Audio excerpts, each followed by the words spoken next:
Hi, this is Surendra Jayashekhar, founder and CEO of Success Gyan. I welcome you all for one more edition of Success Talks with Suren. This is episode number 12. And who do you have this time? This is one person I have a privilege and honor of inviting because I've seen him as a participant in Success Gyan seminars. From there, today he's become a world-class speaker. In fact, a sought-out world-class speaker. Just to give you a little background, he's author of Lead. I call him India's leading business coach, but the world calls him Asia's leading business coach. Today, he runs an office which is more than 10,000 plus square feet, 50 plus coaching business, and Asia's leading coaching business. So, Rajiv Dareja, welcome to Success Talks with Suren. Your opening remarks. Thank you so much, Suren. And it's an absolute pleasure and honor to be interviewed by you. I don't think I ever imagined this to happen, considering the kind of relationship we share. But I'm so excited because I've seen all the Success Talks series, and you have a knack of asking questions that bring out deeper insights out of people. So I'm relying on your questions to be able to add value to people today. Exactly, Rajiv. I'm excited because we have had so many conversations when we tour outside the country. We have quality time. We don't take separate rooms. We stay in the same room. We have some amazing conversations. But today, I'm going to find a way to pull out things from you, which I feel will inspire the people watching this. So if you guys are ready, can you type I am ready in the comment box? Okay, Raju, can we get started? Can we dive in? Absolutely. I'm ready. Okay, the first most important question. Today you have a 10,000 plus square feet office. You have a 50 plus coaching team, which is considered Asia's biggest coaching business. Okay, you're super successful. You have 4 businesses doing really, really well. I know this was not how it all started. I want you to share what are the key defining moments in your life. Well, if I have to look at the key defining moments, I would say I can think of 3 days.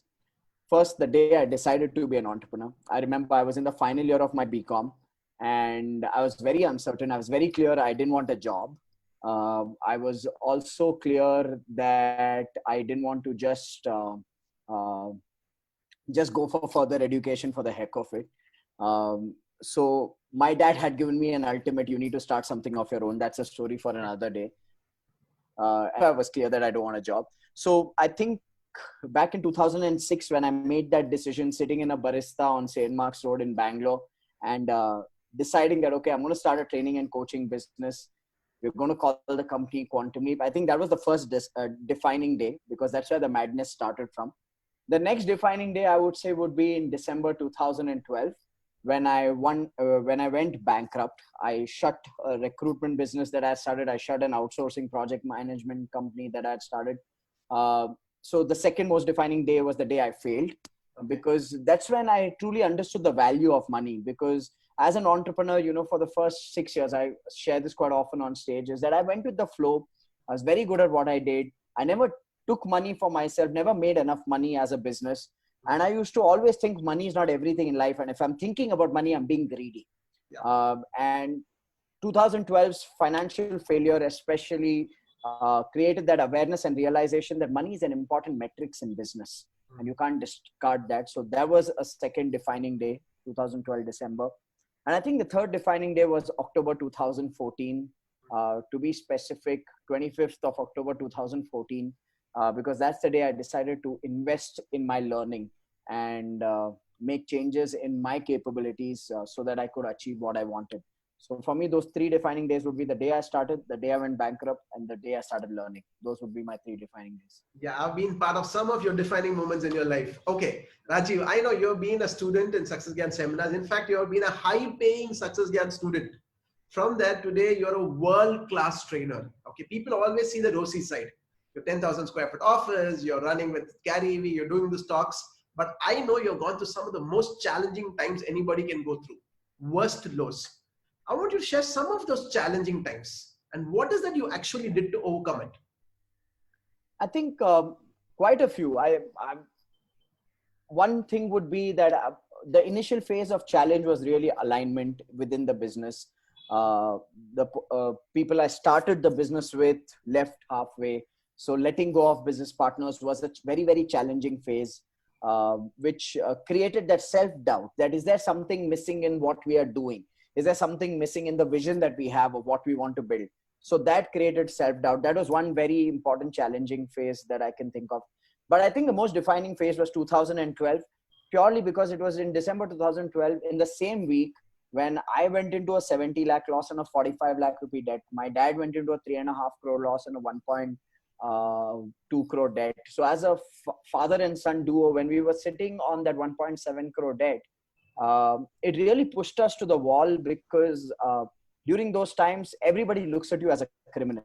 And even if you have the intention to pay, even if you go out there and tell people we want to pay you every rupee that we owe you, the kind of shame, the kind of blame, the kind of insults that we had to take as a family really made me realize two things in life. Number one, that the most important people in your life is your family. And the most critical objective of doing what you're doing is to keep them safe, secure, protected. And for me, it was that intention. I always say this to people, that I never ever started off in this journey of training and coaching with some macro vision that I want to impact so many lives. I think for me, it was, I want to get my family's life on track.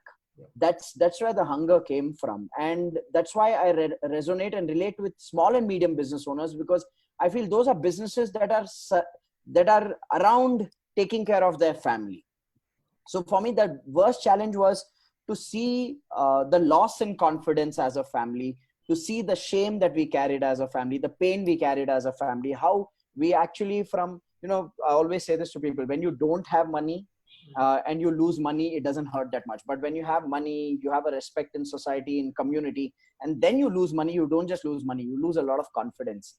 And I think bouncing out of that is something that I always thank myself for and pat myself on the back for. So I think that would be the most defining failures. But Raji, I've seen you through that phase. And for people, all of you tuning and watching this, I want you guys to understand, I know COVID is testing you. You're going through some of the challenging times. But for me, Rajiv has been such an inspiration, because from that space to come in within a few years, turn around, not only become successful, but then other people and show the way to inspire them to become successful. That's been phenomenal, Rajiv. I really want to thank you for being who you are, for really doing that. Okay. Thank you for creating that. Yeah, I think it's been teamwork. We've learned from each other and we've really grown from each other.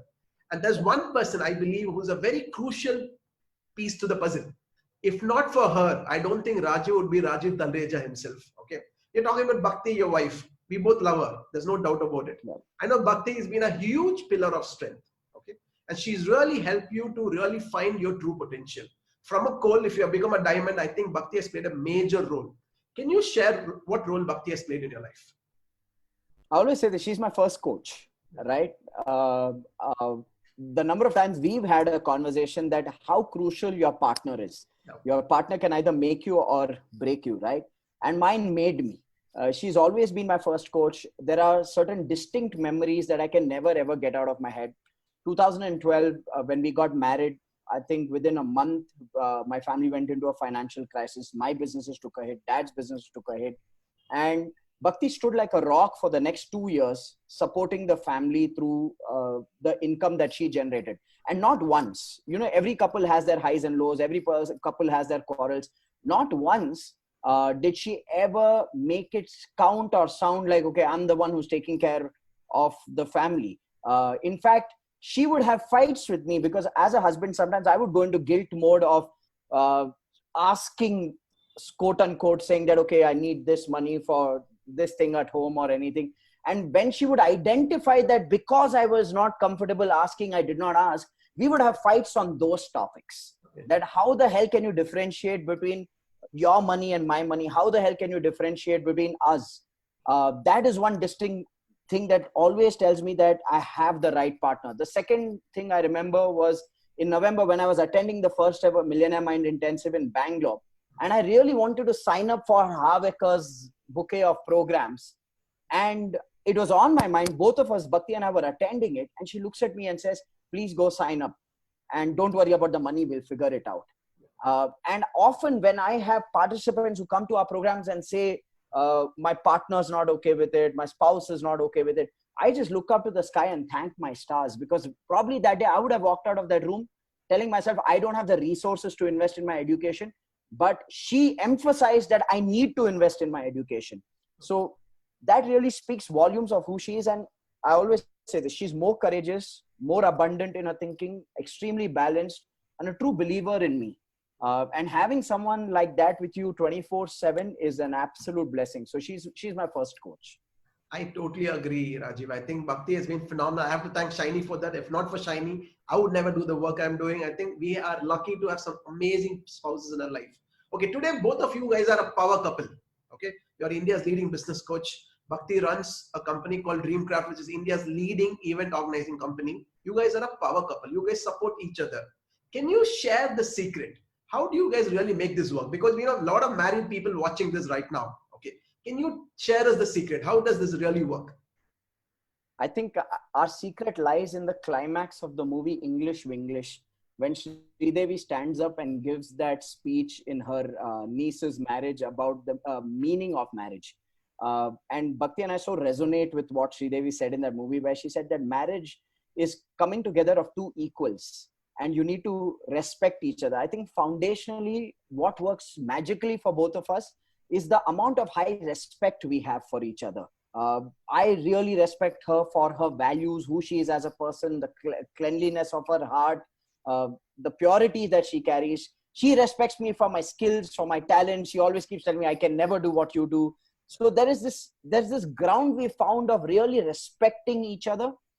We've also learned how to disagree with each other, which I think a lot of couples don't give each other the space to do. And when we disagree with each other, there's no emotional residue around it. There's no judgment that is there, which is a very important thing. And more than anything, you've seen that a multiple number of times. We have a purpose behind being married. We have goals that we create together to live a holistic life. We create travel goals, we create investment goals, we create savings goals, we create contribution goals, learning goals, spiritual goals. And I always say this to couples, that when two people are coming together, there has to be an objective for coming together. For most people in our society, it's coming together because there's an age you need to get married, and then coming together and producing babies because there's an age you need to have babies.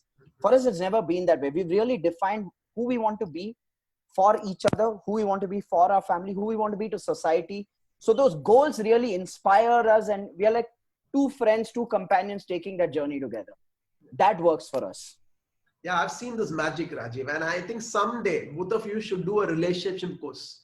I think India and the world really needs, I know it's one of your bucket list also that someday you want to do this. I really want someday you guys to come on stage and actually tell how this works. Because though we do it, maybe me and Shiny cannot come and teach, but you're very good at it. So you should come and actually come and tell people how it can be done.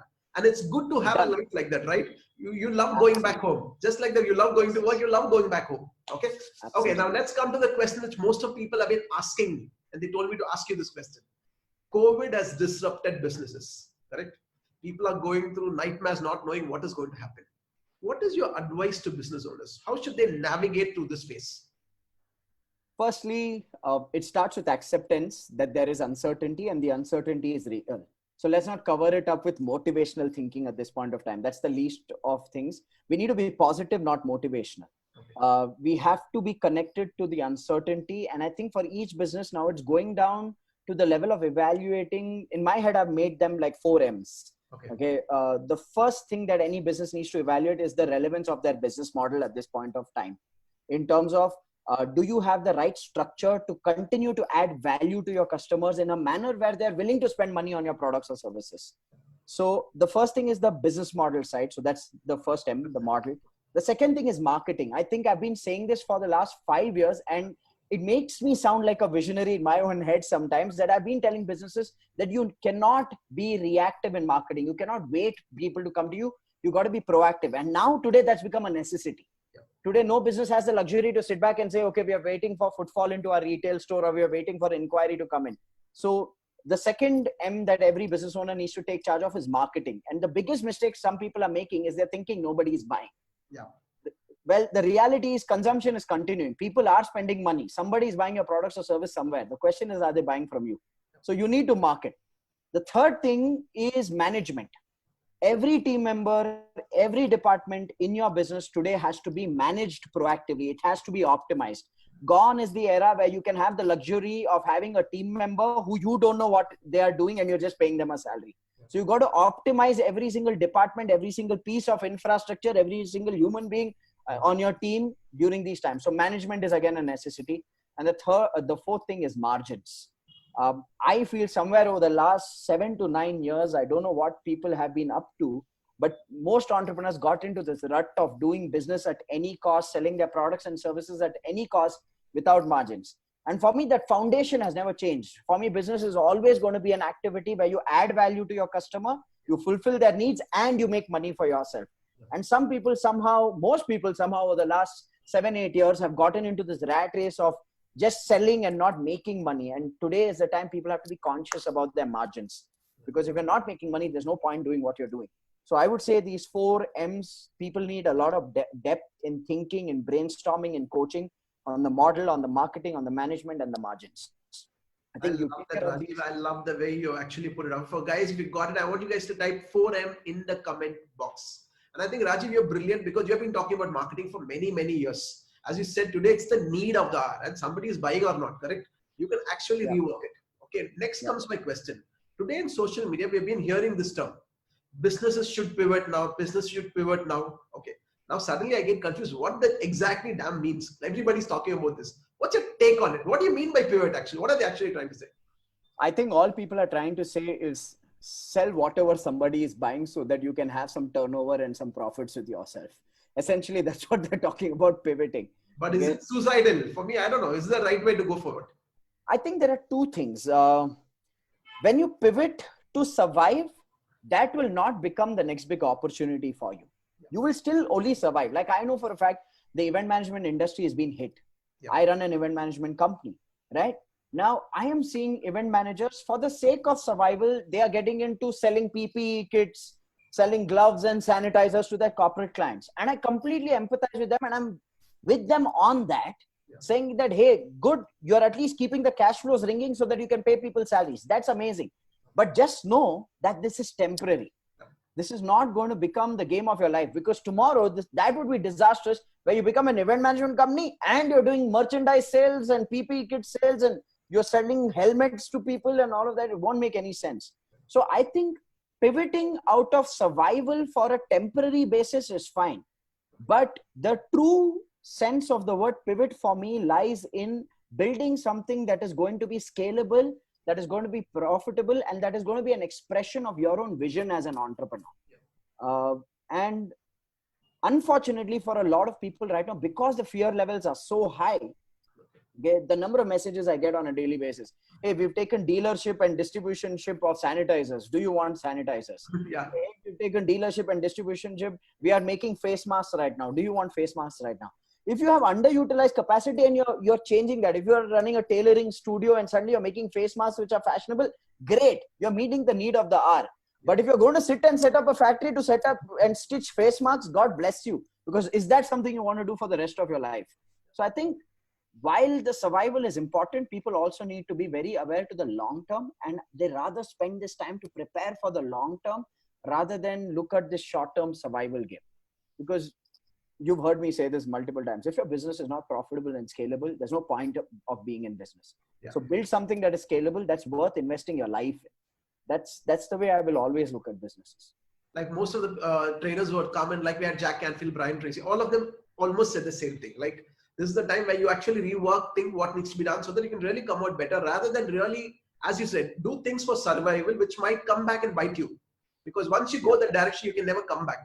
And this will come back and bite you. Okay, this is totally off track than what we're talking, but I feel you need to address this, Rajiv, because a few days before we heard about suicide of actor Sushant.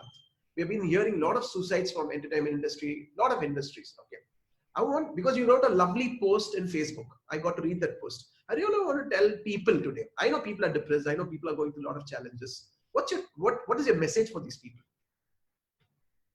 So, is mental health a real challenge? I truly believe it is. And it's a larger challenge in our context because culturally, as a society, as families, we somehow don't comprehend it the right way.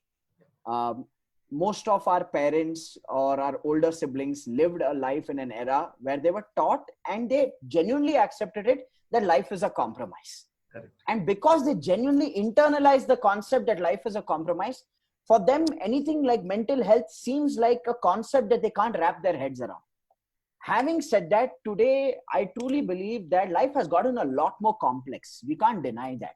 Social media, standard of living, quality of life has gotten a lot more complex, which means that the challenges we will face is going to be a lot more complex. I mean, when I say to someone, I have a toothache, they can comprehend it. But when I tell someone that, okay, I'm feeling an emotional void at this point of time, most people are tend to giving those advices to their loved ones saying, it's nothing, just leave it. So I think the larger onus is on all of us as a society to embrace. Everybody's talking about speak it out, speak it out, speak it out. I'm like, okay, if anybody speaks it out, do we as a society have the fabric and the thought process to even hear it out? Yeah. Do we have the capacity to comprehend it? Yeah. So one, definitely for the ones who are feeling that void, yes, the template stays, speak it out. Yeah. But I think the larger responsibility is on people who need to hear it out and not brush it aside as, oh, you're just seeking attention, or everything will become fine. Those surface level advices won't work. Yeah. And I truly believe that this is the time where each one of us need to remind each one of us about our strengths. So tell those people what you see as their strengths. Tell them you love them, because essentially that void is a feeling of lack of self-worth or a hollowness in what they are doing. So we need to constantly keep reminding everybody around us about their strengths, about what they are great at, how we view them. And somehow as a society, again, the expression of love is missing so much in our families, right? It's like, it's understood that we love each other. I'm sorry. We need to communicate that we love each other. We can't just live with this. I call that an escapist mindset in a relationship, where you don't want to put the effort to show the love. So every time the other person demands that love, you put the blame on them saying, don't you know I already love you? Yes. Baba, firstly, the tone in which you're saying it is not loving. Yeah. So I think the expression is very important. The listening is very important. Reminding people of their strengths is very important. Not judging them is very important. Most people feel judged, and that's their biggest fear when these things happen. So I think we have a larger role to play as a society. And for those of them who are feeling this, it's really about a game of enjoying the journey, and especially in the case of Sushant Singh, one of the things I feel is, as an achiever, when we get into the habit of winning, we also start becoming poor at losing. Yeah. I would say I faced that in 2017. I won't call it depression, but I remember in 2016 when I started doing my PACE programs and I started doing stuff in the training and coaching industry here in India that nobody else was doing. In 2017, everybody perceived me as, wow, this guy's made it. Man, I would like to speak on the Success Gyan stage. Man, this guy's traveling the world and he's teaching and he's representing India. He has a coaching funnel. He has this and that. But I remember in 2017, I had a conversation with my coach, Blair, where I said, Blair, I'm feeling very uncertain. And he said, what's the fear? I just felt, and at that point of time, my void came from the fact that I felt like I shouldn't screw this up. I shouldn't lose what I've created, because I came from a financial loss. And there was this underlying fear somewhere as a residue, though everything was abundant and nice, there's an underlying fear that what if all of this goes away? And Blair said, what are you looking for? I said, I want to know what Tony Robbins did. I want to know what Harv Eker did. I want to know what Robert Kiyosaki did to become who they became. And he looked at me and said, why? Are you looking for a reference point? And I said, yeah, I am looking for a reference point. I don't want to mess this up. I want to know what's my next step. And he just looked at me and said, Rajiv, breathe. What if you are the reference point? And I don't know what shifted or shook inside me. I just broke down crying like a baby. And I realized that I was living with that uncertainty for a year. Okay. So I just tell people this. I think fundamentally, if we all can have a good laugh about knowing how incomplete and screwed up all of us are, we live a lot more peacefully in life. I think we're trying to be so complete all the time, which is so effortful. That's really my thought on this entire gamut and conversation of depression, if that makes sense. Yeah, thank you, Rajiv. Thank you for just putting it in such a way that my little piece to add is, I think people should not take life so seriously. It's really not worth it. That's how I tell it. People should not take life so seriously. I always tell people, just view your life like a movie. Yeah, you have a bad moment, like in the movie, you cry, then you come back normal. Same thing, right? If we can start seeing a life like a movie and actually enjoy every scene, rather looking at the outcome, I think life will get sorted. And as you said, people should reach out. It's our collective duty that we reach out to our circle and help people out. Have real conversations, like what you said. Yeah. Tell good things about them. Just be there for them. Listen to them. I think that's our collective goal. I think Yeah. people listening here, this is your collective goal. I want you guys to really go be there for the people who really matter for you. Now let's dive back to something we spoke. Okay, for me, you're a rock star on stage. Okay, I love the way you come across on stage. You're real, you're authentic. The way you come across, the way you throw truth bombs after truth bombs, the way you shake people. Okay, how does this actually happen? How did you evolve from a trainer and become an actual rock star?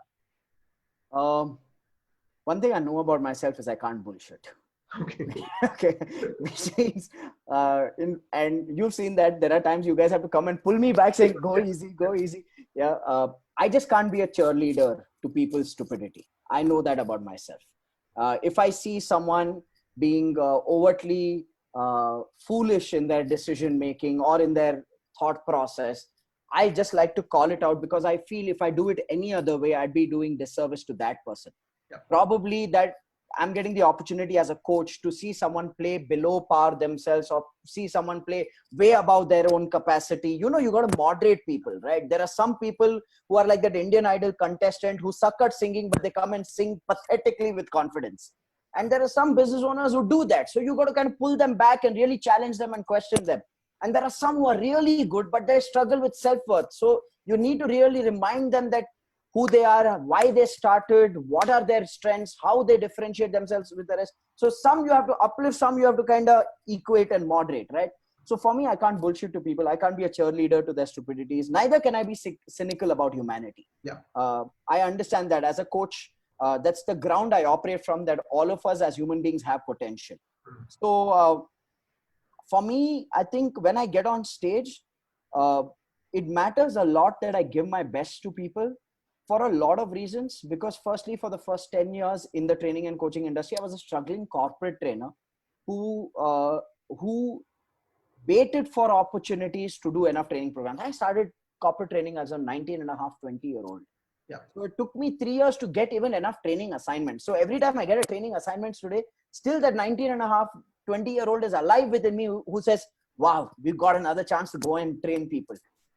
So that is still a very strong part of me.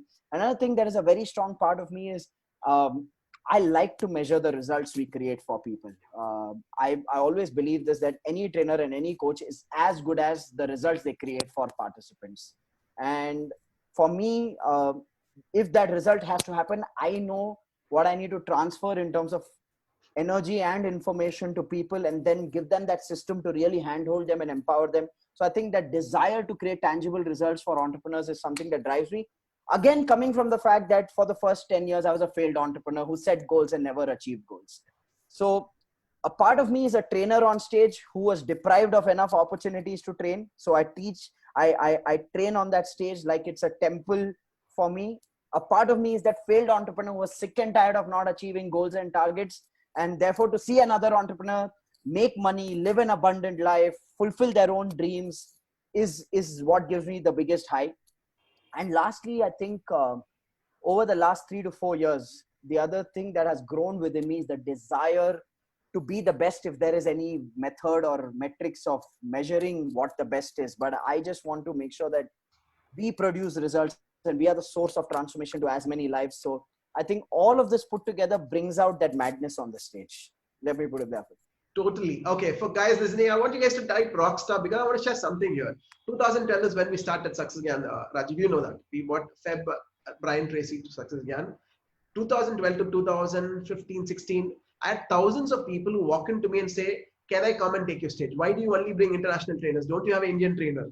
Can I come and share my stage? You also asked this question somewhere in 2014, 15, we had this conversation. And for everyone, I told them what they need to do to be on a Success Gyan stage.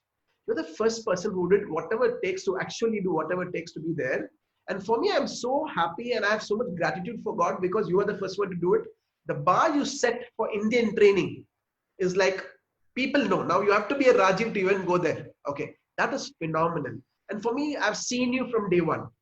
Today, you only become like old red wine. You get better every single time. Is there a level this boy will stop? I have no clue. Every time you get better. That's what I know, that you really work on yourself. Though you've tasted success, though in a weekend we make a few crores when we do programs, but still you don't stop there. You really work on yourself every single day. For me, that is phenomenal, Rajiv. At this moment, I really want to thank you because You set the bar for the training industry in the country, now to the whole world. Because I remember I think last May, there was a country which was inviting you. For the audience, this is a piece of news. There was a country was saying, Raj, I want Rajiv's date. And they said, we have Gary Vee and Grant Cardone coming, but can I get Rajiv's date? I said, I have to look at the calendar. If Rajiv's date is not there, we'll reschedule it back. And for me, that was phenomenal because an Indian trainer rocking on the world stage where a country is willing to rework the dates. That is because of what you actually done on stage, where actually how many people's life you've transformed. So thank you, Rajiv, for being who you are. Thank you for working on yourself every single day. Guys, once again, I want you guys to really type Rockstar Rajiv in the comment box. Okay, now next question. We are seeing lots of coaches coming in. Okay, it's a very crucial course. We had this discussions offline also. Okay, the first part of the question: what it takes to be truly world class trainer or a coach? Can you tell me that? I think one thing I truly believe that it really takes is time, and I think that's the one thing that I'm seeing missing in trainers and coaches who are starting today. Anybody who's somebody in this industry will tell you this, that it took years of practice. It took years of producing results for people. It took years of sharpening your own skill. And I think that discipline and that willingness to go through that journey. I loved what Pooja shared recently when we were having a conversation. She said there comes a stage in any trainer and coach's career where they're working the hardest and getting paid the least. And if you've not gone through that stage, okay, then please know that that journey is going to be very short-lived. So I think for me, what it takes to be world-class is depth. That is the word for me. So that's the template even I tell people. For me, if somebody asks, who's a world-class trainer for you? For me, a world-class trainer is not somebody who just tells the content. When they're questioned, the answer, the depth, that is when you're really tested. When Q&A, because I love the way you answer questions in a 3-day program. Because of the depth of knowledge in your subject of what exactly you know. Okay, my next question. Today you're world-class. I believe you're the best of the best. Okay. If you have to single out 5 traits of yours, which has helped you become world-class, what would the 5 be? I would say first would be, I think the ground intention, if I have to reflect on inside, is that I genuinely am moved by the results people produce. And that's all that I care about. Sometimes my team tells me that we are too harsh on ourselves, where we overcommit to our clients, push ourselves quite a lot. So I think one of our biggest strengths, and I wouldn't say that this strength is just mine, but this comes as a company, as Quantum Leap, as a coaching organization, is firstly the level of care we carry for producing and making that tangible, meaningful change in a person's life, that measurable change in person's life. So that care actually brings out the best in all forms for us. The second would be that our content is original. Our content is not something we lifted off another trainer's training program. It is something we've done one-to-one coaching, created, brainstormed, implemented it in businesses, seen a series of successes, only then we start teaching it. So we teach it on stage only after it's tried and tested. So we have this very research and creation-based approach to our content that really makes people go wow when they come to our events or programs. The third thing, which I think is the biggest strength and the biggest differentiator I have today in the market, is my team of coaches. I truly believe that training can give you information. Training can create transformation of perspective. But lasting, meaningful change can be created only through coaching. And I think one of the things, and we've had this conversation so many times, that Karan, Pranav, and I, 3 of us are so clear about, no matter how difficult the circumstance outside gets, no matter how competitive the training industry gets, one of the things we are always clear about is that the one thing that makes us stand out from anybody else is that we handhold people, we coach people. We are with them through the journey, and it's customized, it's one-to-one. It's not a one-size-fits-all that we are selling to people. So I think coaching makes us world-class. And then I think the balance is the connection. I talk like a normal human being. The jokes I crack, the circumstances, there is a hidden stand-up comedian inside me. So when I bring out those day-to-day observations, people get connected. People can relate to it. Uh, I, I I think connection would be another important aspect. Have I done 5? I've spoken about care, content, coaching, connection. Okay, I need to give you one more. Let's think of a C. You got everything as C, not bad at all. See, find one more C then. Yeah. How that happened? My brain thinks that way, Yeah, Suren. It's not even a joke. It's like A's, B's, C's. Yeah. I would say compassion. Yeah, care. I thought Yeah, you'd say care. Okay, care, we can, compassion. we can, we don't refrain ourselves from speaking the truth on people's face. Yeah. At the same time, there's an underlying willingness and ability we have as a team that we will go to whatever extent to stand by people whenever they need us. So for us, a client is not a client; it's actually a relationship for life. And a lot of our MBA members will kind of sound that thought, because there are times they don't expect it. Engagements over, they've graduated. 1 year later, we reach out saying, "Hey, COVID is happening. How are you doing? 1 month we want to give you free coaching and we just want to support you." Not like they're going to buy anything from us ever again. Yeah. But I think that compassion and care combination is very powerful. Yeah, 5 C's, guys. Got it. Just type 5C in the comment box. Rajiv, I want to tell you this. As you said, your biggest differentiator between what you guys have created is your coaching team. Because I've seen worldwide, I think only other person in the world who's actually got a team is Havekar. Apart from that, nobody else is able to duplicate themselves. What you have done is, because when you came 2016-17 in the training scene, okay, I knew you were really great. And the biggest question was, if you really have to scale, you can't replicate everywhere. You need to get coaches. But you actually broke it down, and you not only got coaches, but today your coaches are as good as you. Sometimes they're better than you at certain times. Actually better than me. Sometimes. So that's brilliant. What you've done is, I don't think in the training industry worldwide, nobody's actually cracked what you've cracked, where you're able to get world-class coaches churning out from a system, and they really help people. So first I want to thank you for that. I know Karan is the brain behind it. We're going to talk about Karan Pranav a little later. That man is a magician. I don't know how Karan does it, but he's the real brain behind it. But what you guys have done is phenomenal. Okay. I'm going to touch upon something which you just said in the last question's answer. Okay. Your content, we know it's deep. It's your content. You worked hard and you got results and you know it works. But today we find people who come to our seminar rooms, take a portion of our content, have never done it before, call themselves business coaches just because they can market on Facebook, and they call themselves business coaches. Okay. Maybe some of them are actually listening to you right now. What's your message for these people? So then I'm going to ask you, menu card. I'm going to serve chicken wings. Do you want them mild, okay, moderate, or hot? Which answer would you like? Go for hot, man. Just go for it. See, knowing you, know, I always have to get real with Rajiv. Okay? Just go for it. Don't slice it, because I think people can listen to this. It's high time somebody calls on it, right? Go for it. My only advice to such people would be to go get a life. On a serious note, it only tells me they're not in it for the long run. For them, training and coaching is an opportunity. I've heard people say this: you get paid to talk in this profession. This is a no investment business. Okay, it's just about going and speaking stuff.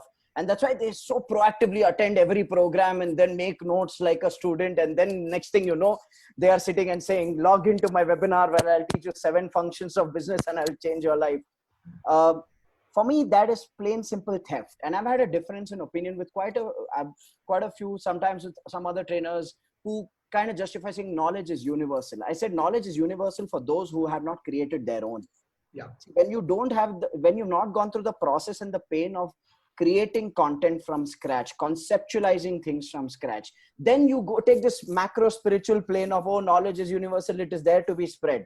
So for me, that is plain simple theft. When somebody comes and takes content from one trainer's program and starts teaching it themselves. I always say this in the programs as a ground rule: apply, don't supply. Apply the content in your life. Don't go and supply it outside. And secondly, most of these people end up being PowerPoint parrots. I mean, there's no power in their point.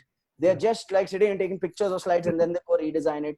So I always say this to people: you can take the information, you can't create the transformation, because you may take the content, you can't take the intent, you can't take the system, you can't take the ability, which means you're only going to end up scamming people. Yeah. If they're not learning from the source, and you are then scamming people. So for me, this is just plain simple theft. And my only advice to such people is ask yourself, what do you want to do in the long run? because I can trace back the career trajectory of such people, and without even them talking to me, I can tell them in the last 5 years they've changed at least 5 businesses. Yeah. Which only tells me that this person's actually struggling in their life, but they saw something over here. They saw 300 people in our program. They thought, oh, 300 people paying 25,000 rupees, 75 lakh rupees. Even if I make 7.5 lakh rupees teaching the same stuff, it's okay. Let me do it. You won't even do 75,000 rupees. You and I know that, right? So I just tell these people, go get a life, get coached. I want to tell to people like this, see, when there's the original, why would people come to a duplicate? Simple, first. Second, sometimes people in India actually think they come to your training room, no? If they listen from you, they can actually go and teach. There's nothing wrong in it. They actually think it's right. Most people don't even know it is wrong, actually. That kind of surprises me. Some people say, yeah, what is wrong? I've paid, I've learned. Can't I go and teach? Okay. There's something called IP, intellectual property. You can't teach somebody else's material. You can be sued for it. One. More than that, as you said, we've never seen people like that become successful. Definitely. These people don't understand IP, intellectual property, because they have IP, intellectual poverty. Yeah. That's their challenge. Okay. So guys, if you know somebody like that, please tell them this is not the way to go. It will backfire. Eventually, they can never be successful. Find their depth in the content. They might be great trainers, but tell them to find their own content so that they can really create a business around it and eventually be successful. Okay. Absolutely. Now to the other end of the spectrum. Okay.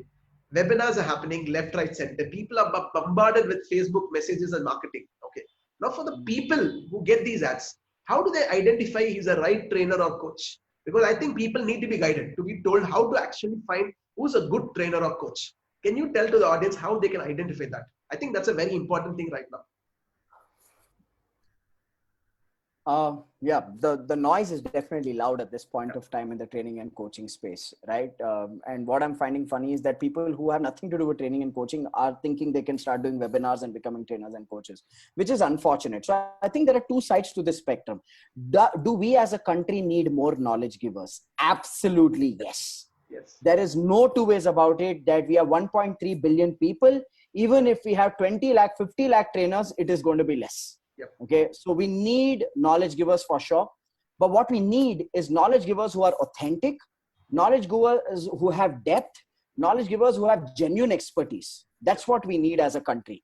So in all this noise, my first request would be to those trainers and coaches who are aspiring or recent trainers and coaches, that don't get enamored by this element that, okay, I'll do a webinar and I'll start making money. The first thing you need to do is establish your expertise, and the only way of doing that is one-to-one coaching. Yep. And when you do one-to-one coaching in the initial stages, be willing to do it for free. Serve people, do it at low cost, do it at any cost, because that's your practice ground. That's how you build your skills and knowledge. That's how you build a track record. That's what you know, what is working for your client, what is not working for your client. So be willing to do the dirty job, the hard work of one-to-one coaching, which is exhausting, which will take time, and it is a journey. Yep. Now, coming from the client's point of view, so many free webinars are happening. Yeah. How do you evaluate, right? So the first thing is, social media is a great representation of people's depth and effort. If you're just seeing a webinar ad, you go and take that effort of searching that person. Yeah. Search that person online, and you will see whether that person is somebody who has social proof or not. Okay. Or is this video of come into my webinar and I'll change your life the only video they've ever done in their life? Okay. If you identify that that's the only video a person's ever done in their life, ignore. Don't sit and comment nasty things, because that's another challenge, that social media bullying is a big thing. Okay. If you don't like somebody, don't resonate with them, just ignore. No problem. Okay. But I feel one of the first checkpoints to do is just search that person. Yeah. Because when you do a little bit of research, you will see if that person has a track record. You will see what kind of results that person has produced. You will see how much free content that person has put out to the world. Yep. And these are markers for you to know that, okay, this is not a fly-by-night person. This is a person who's been there, done that. And also understand a big difference. There's a difference between being a trainer or a coach and being a digital marketer. Yep. Most people are digital marketers who are selling digital products. The expectation has to be clearly set. If you're selling digital products, the expectation has to be, this is information, this is not transformation. Yeah. So training and coaching is different. So I think it's also a very crucial time for this industry, where we need to create demarcations of who's a trainer, who's a coach, who's a motivator, who's a counselor, who's a healer, and who's a digital marketer. Yeah. There's a big difference between all of these things. So that's a totally different topic. So understand people's content, track record, results. The worst thing that can happen is you end up attending a webinar for free, which is fine. Yeah. If you resonate with the person, buy their products or services. If you Yeah. don't resonate with the person, leave. You don't have anything to lose. They don't have anything to lose. You gain some free knowledge for some time. So I think there are too many moving components at this point of time in the industry because it's suddenly seeing a spike.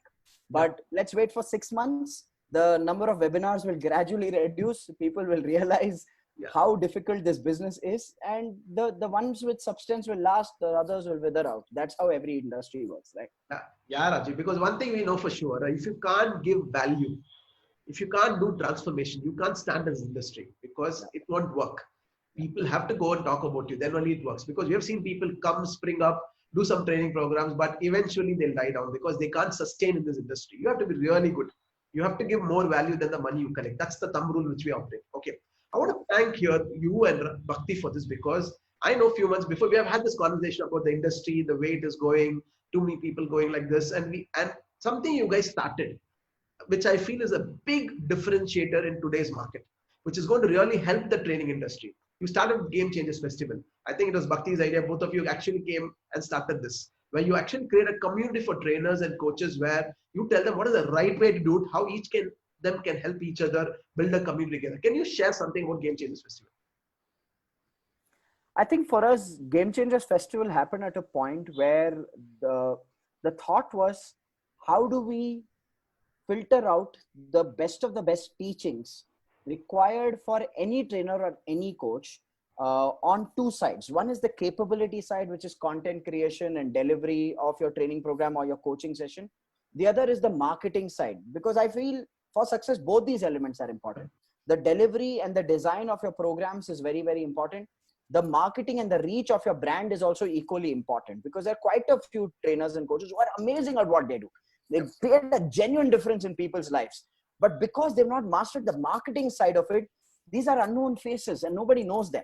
And then you have trainers and coaches who actually don't have design and delivery capabilities. They've only learned marketing.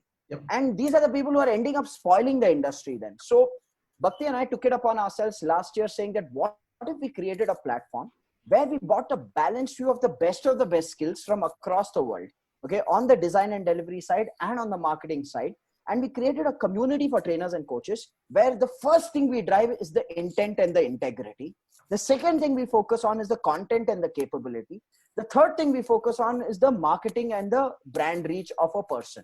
And that's how Game Changers Festival was born. That's when we brought down some hidden talents from all across the world, some amazing speakers with specific skills to teach people. And Game Changers Festival, then I think the way, the energy, the environment that we created there, it even surprised us. Yeah. And today, the Game Changers community has grown to 1,000 trainers and coaches who are a part of the community. And we're very clear that this is a journey of learning, developing those niche skills from the best of the best in the world.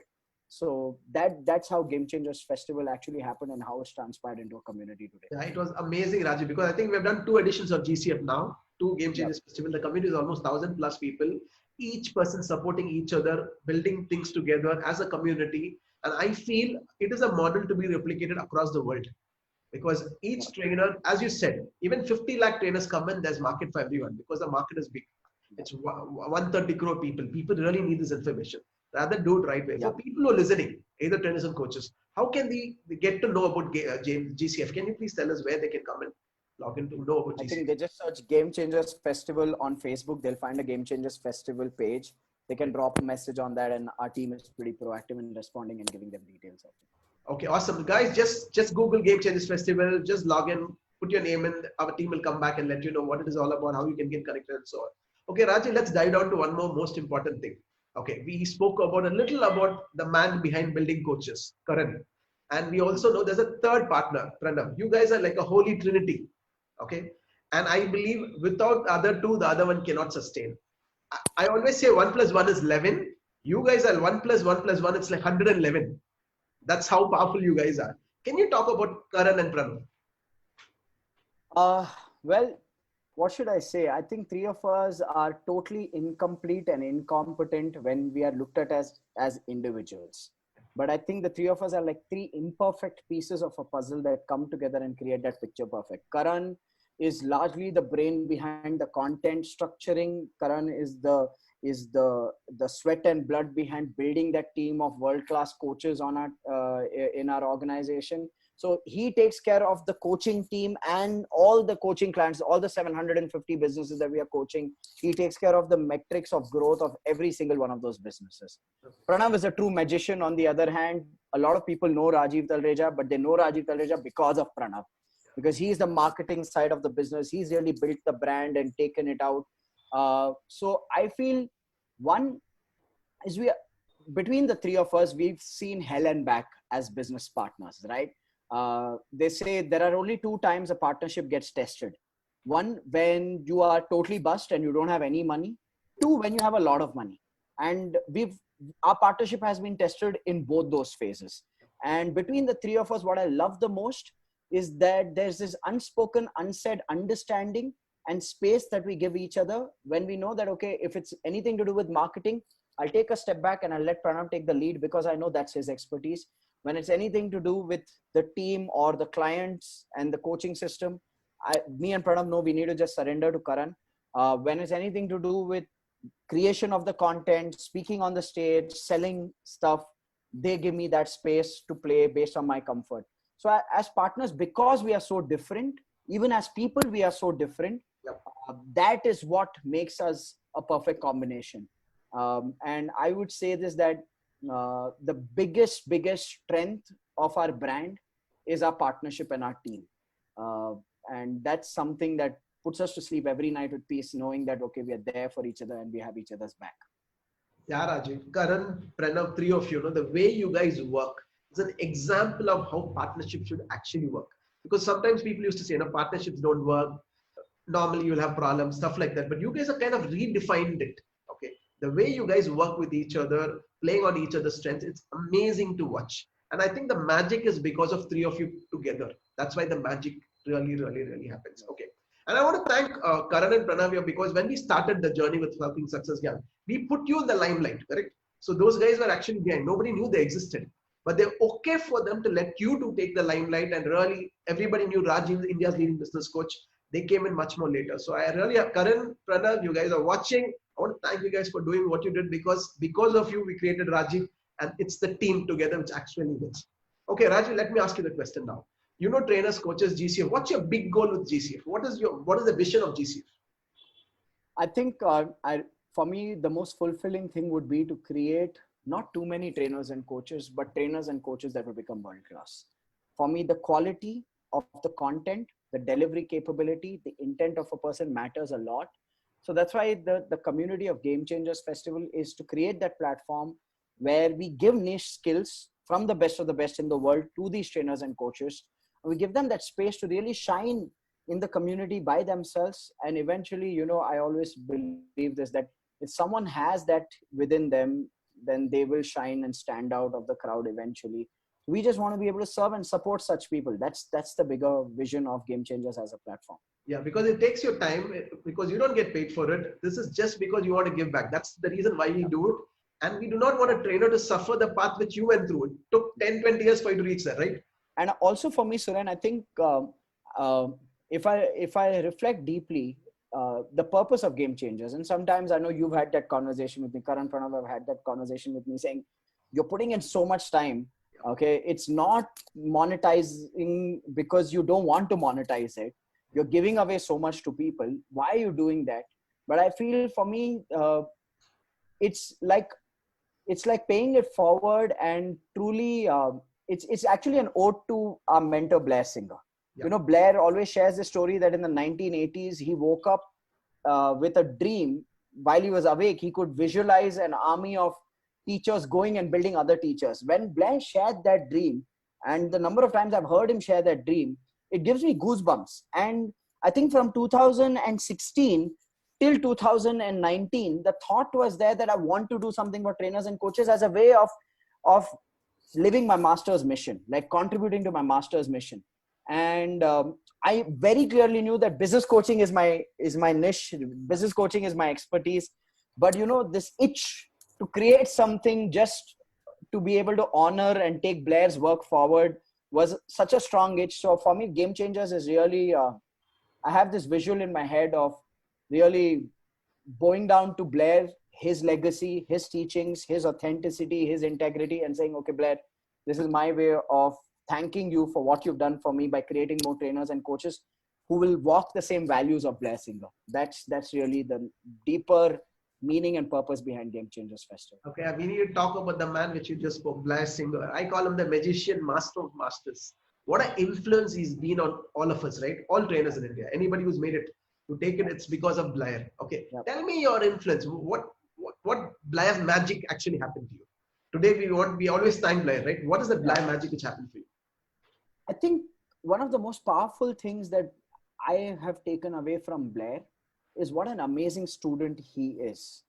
Of course, he's a great craftsman. The way he delivers, facilitates programs, creates breakthroughs in people's lives, his presence on stage, that is one part of it. But I've been blessed with the opportunity of seeing Blair as a student, because for a good 2.5 years, Bhakti, me and Blair used to work out with our fitness conditioning coach, Mac Newton. And Blair was the oldest man in the room, 65, 66 years old. Okay. The oldest man in the room, the fittest man in the room by far. His ethic towards the food he puts in his body, he's not consumed sugar for the last 24 years of his life. That was insane. But even during the workout, and Mac Newton workouts are intense, like they make you sweat in 30 seconds. My first workout, in the first 30 seconds, I fainted. So that's the intensity of Mac Newton's workouts.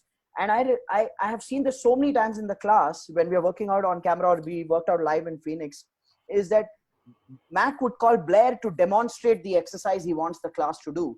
And he'll tell Blair, okay, sit on your hip. Okay, raise your legs up, crunch forward. Now stay in that position. And he is explaining the angle of the body that all of us should have, where we should feel the stress on our abs.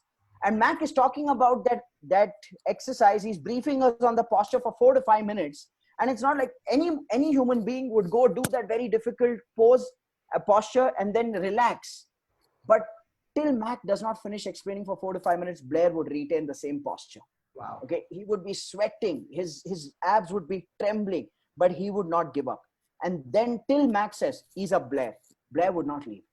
For me, the one thing I learned from Blair Singer is not just teaching, but how to surrender like a student. And just having that energy and presence around you is what keeps you grounded, because that man is truly Zen. He's phenomenal. For people who don't know Blair Singer, this is one man who comes every year to India, do a program called Train the Trainer. He's a rich dad advisor. He's written brilliant books, Little Voice Mastery, lots of that. Few weeks before, he was in Success Talks with Suren, and he was talking about his best student, Raju Talreja. And now the student is talking about the master. If you want to catch that, go back to Success Gyan's YouTube channel. You will find that Success Talks with Blair. Okay, Rajiv, I need to ask you this question. We're going to come to close to 1 hour, and I have another 15-20 questions, and I can't let you go, man. So what we're going to do is, people are listening, we're going to pull back Rajiv for next week also. Is it okay? Can I tell to the people that you'll come next week? We'll do one more Success Talks. Now that you've committed, do I have an option? You do not have an option. Yes. This has never happened before. The first time. Yeah. We're going to do one more episode, because we can't cut short in 60 minutes, man. I have so many things to ask. So we're going to ask one final question before we tell the audience that they have a chance. They can ask the question to you. They can type in the question, and maybe next week I'll come and read that question to you. Okay. Before I tell that. Okay. One last question to you. Okay. I've seen you sometimes before trainings, not actually well. Okay. You're really down. Sometimes I've seen your asthma really spike up, and I wonder how the hell this guy is going to talk even for 1 minute. And that day you will speak from 9 a.m. to go to 11 o'clock, and that would be the best day of training. Where does this energy actually come from? I think it's divine grace. Something is working through you. That's what I believe. But what do you think? How does that actually happen? Your worst day in terms of health, but you give the best in the stage. I think something takes over the human body when you're on that stage, Suren. For the lack of a better explanation, I am a rejected trainer and a dejected entrepreneur.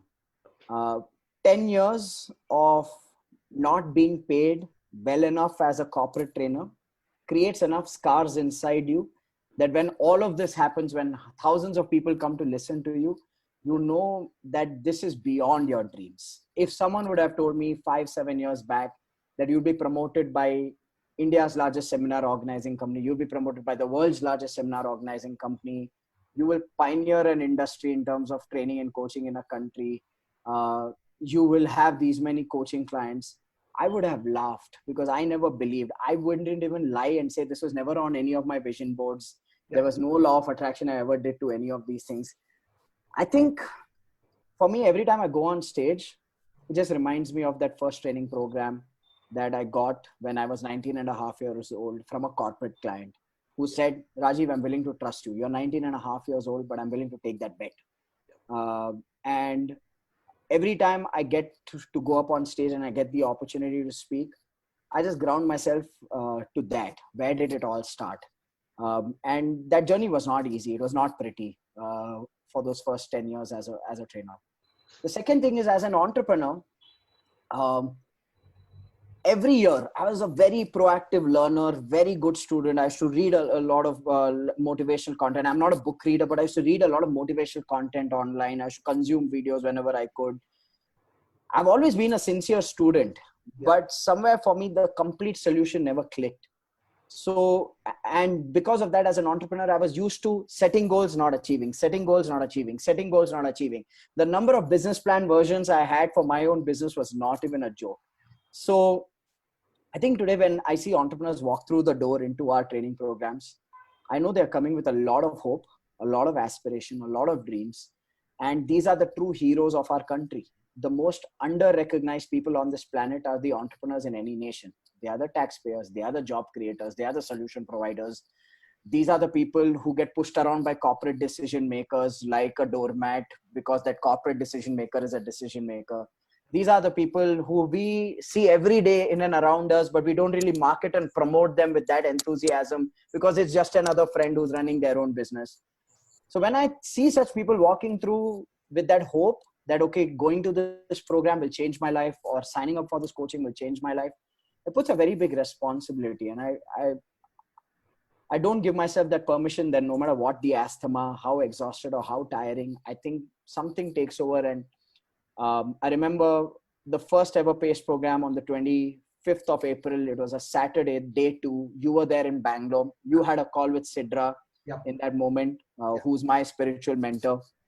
And you told Sidra, he's doing fabulous. She didn't even speak to me on that day, but she told you to tell me that, Suren, just tell him this is what he's born to do for the rest of his life. All the struggles, all the challenges he's gone through as an entrepreneur for the last 10 years are for this day, so that he helps other entrepreneurs do that. And for me, Sidra's words are like God's word. You know what she means to me. So I just surrender to those words every single time I have the opportunity to touch people's lives. And I feel that this is a blessing. It's an opportunity. And the body is just a medium through which all of this is going out.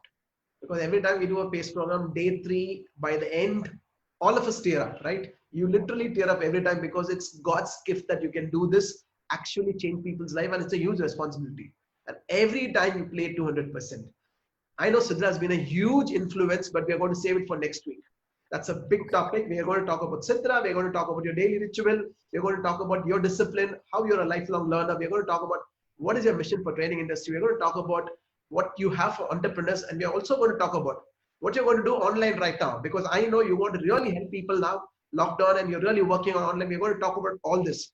For people watching, what I want you guys to really do is, if you really want a piece of Rajiv, this is your moment. You're going to type in the question in the comment box. My team is going to shortlist, and next week at 5 p.m. when you come back with Success Talks, Rajiv is going to be here, and I might ask you a question. And we also have a ritual, Rajiv, in Success Talks, rapid fire. And for you, we really want to spice it up. Okay? We really want to spice it up. The people watching, if you really want to ask Rajiv, he's got a lot of female fan following. I know that. If you really want to ask any question, this is the time. Okay? Type it up. Your rapid fire. Next week, you want to ask. And one of the questions I have for Rajiv next week is female fan following. What is he doing about it? How does he handle it? Be kind. Be kind. For next week. Done. For next week. Done. Thank you guys for tuning in. It was phenomenal, Rajiv. Loved it. I'm looking forward for next week.